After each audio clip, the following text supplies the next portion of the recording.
د پښتون ټي وي ټولو لیدونکو السلام علیکم، وخت بخیر. ملګرو که چیرې مو تر اوسه زموږ چینل نه وي سبسکرایب کړی نو چینل حتما سبسکرایب کړئ او خوا کې ورسره د بیل نشان وهئ ترڅو زموږ له هرې نوې ویډیو څخه خبر شئ.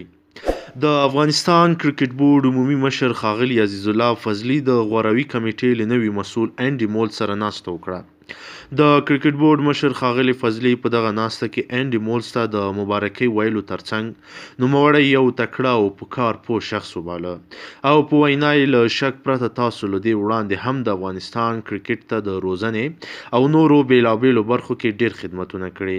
هیله لرم په نوي سپارل شوي مسؤلیت کې هم ښه وځلیږئ او د تیر په څیر په دغه ډګر کې هم تکړه او بااستعداده لوبغاړي ملي لوبډلو ته غوره کړئ.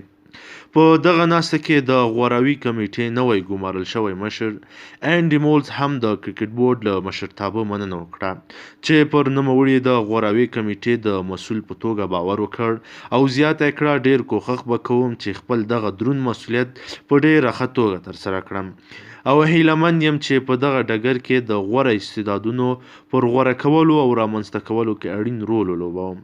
د یادولو وړ ده چې په یاده ناسته کې د دغه ادارې د سرپرست اجرایه مشر اسدالله خان په ګډون د غوراوي کمیټې پخوانی مشر دولت احمدزی او د غوراوي کمیټې بل نوی ټاکل شوی غړی مجاهد زدران هم ګډون درلود.